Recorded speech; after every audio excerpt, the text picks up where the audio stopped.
ধৈর্য ধরে আপনারা শুনবেন, আপনারা বোঝাবেন। হ্যাঁ, তার মানে এই না যে কেউ এসে ভাঙচুর করবে বা আপনাদের উপর হাত তুলবে। আমি আপনাদের সাথে থাকবো, কথা দিলাম, চিন্তা করবেন না। আরজিকর কাণ্ডের পর থেকে প্রবল চাপের মধ্যে রয়েছে রাজ্য সরকার। প্রায় 2 মাস ধরে টানা আন্দোলন চালিয়েছেন চিকিৎসকরা। অনশন প্রত্যাহার করলেও আন্দোলন থেকে সরে আসেননি তাঁরা। ক্যান্সারে নেই আর ভয়, NCRI হবে এর জয়। আপনাদের ভরসা নেতাজি সুভাষচন্দ্র বোস ক্যান্সার হসপিটাল। এইভাবে একদিকে যখন রাজ্য সরকারের সঙ্গে চিকিৎসকদের একাংশের সংঘাত এখনো জারি রয়েছে, তখন শনিবার আমতলায় ডক্টর সামিট 2024-এর অনুষ্ঠানে সরাসরি চিকিৎসকদের পাশে দাঁড়ালেন অভিষেক বন্দ্যোপাধ্যায়। তাঁদের সুরক্ষার কথা ভেবে হেল্পলাইন নম্বরও চালু করলেন। আমি একটা নাম্বার আপনাদের দিচ্ছি।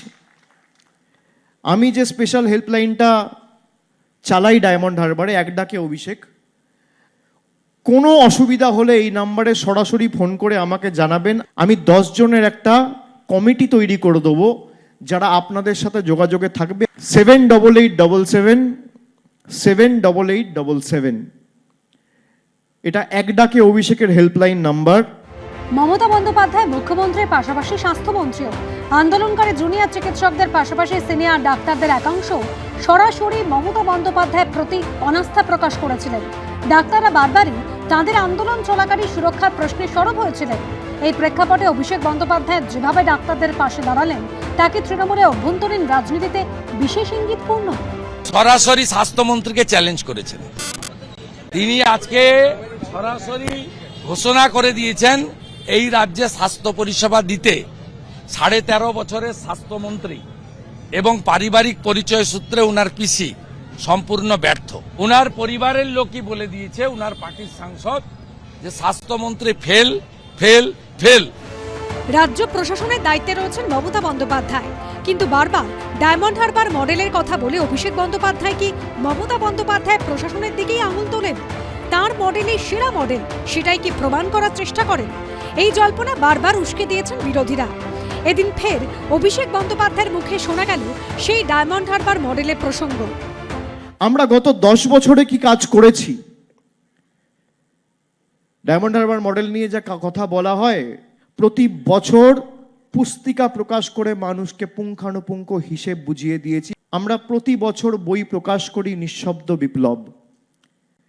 আমি সেই বই পাঠিয়ে দেব।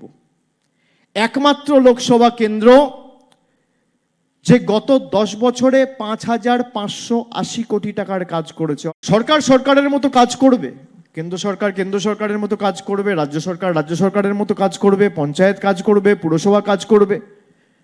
আমরা কেন বসে থাকব? স্থায়িত্বকে আমি ভয় পাই, আর চ্যালেঞ্জ আমি পছন্দ করি। জীবনে চ্যালেঞ্জ আসা ভালো। অভিষেক বন্দ্যোপাধ্যায় এদিন ঘোষণা করেছেন 2রা জানুয়ারি থেকে ডায়মন্ড হারবার লোকসভা কেন্দ্রের অন্তর্গত 7টি বিধানসভা কেন্দ্রে শুরু হবে হেলথ ক্যাম্প। নাম দেওয়া হয়েছে সেবাশ্রয়, চলবে 75 দিন ধরে। রাজ্যের কোথাও মুখ্যমন্ত্রী হিসেবে মমতা ব্যানার্জি উন্নয়ন করতে পারেননি, যেটা ডায়মন্ড হারবারের এমপি উন্নয়নের কাণ্ড ঘটিয়েছেন। পিসি ফেল, ভাইপো পাস, এই তো মূল কথাটা।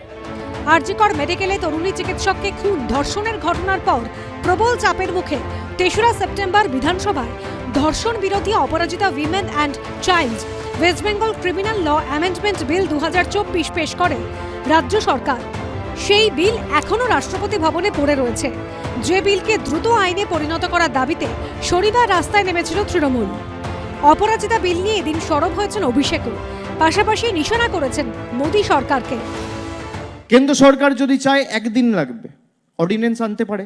G20 নাম করে দিল্লি সরকারের ক্ষমতা কুক্ষিগত করে রাখার জন্য অর্ডিন্যান্স করে দিল্লি নির্বাচিত সরকারের ক্ষমতা কেড়ে নিয়েছিল। সুপ্রিম কোর্টের অর্ডারের বিরুদ্ধে গিয়ে এনফোর্সমেন্ট ডাইরেক্টরের মেয়াদ বৃদ্ধি 3 বার সুপ্রিম কোর্টের অবমাননা করে অর্ডিন্যান্স জারি করেছিল। তাহলে আপনি অর্ডিন্যান্স জারি করে অ্যান্টি রেপ ল বা অ্যান্টি রেপ বিল আনছেন না কেন? কে বাধা দিচ্ছে? ভারতবর্ষের সংবিধান জানে না। ভারতবর্ষের সংবিধান বলছে যে কোনো একই টপিকের উপরে, বিশেষ করে যে টপিক যৌথ তালিকায় আছে সেই তালিকার উপরে আপনি যদি কোনো আইন বানান, সেই আইন কেন্দ্র সরকারের আইনের সাথে যদি কনফ্লিক্ট করে বা কন্ট্রাডিক্ট করে, তাহলে কেন্দ্র সরকারের আইন প্রিভেল করবে। এটা সংবিধানের লেখা আছে এবং এটা এমন নিয়ম সংবিধানে যেটা পরিবর্তন করার জায়গা নেই। যাই মানুষকে খেপানোর জন্য এগুলো করে বেড়াচ্ছে, এই আরজি করের ঘটনা থেকে চোখ ঘোরানোর জন্য এগুলো শুধুমাত্র ধান্দাবাজি। আরজিকর কাণ্ডের সময় কার্যত নিশ্চুপ ছিলেন অভিষেক বন্দ্যোপাধ্যায়। জুনিয়র ডাক্তাররা যখন সরাসরি রাজ্য সরকারের সঙ্গে কার্যত যুদ্ধে নেমেছিলেন, তখন সোশ্যাল মিডিয়ায় যে দু একবার মুখ খুলেছেন অভিষেক বন্দ্যোপাধ্যায়, তাতে ডাক্তারদের দাবি দাওয়াকে যুক্তিসঙ্গত আখ্যা দিয়েছিলেন। এই অবস্থায় ফের একবার ডাক্তারদের পাশে দাঁড়ালেন তিনি।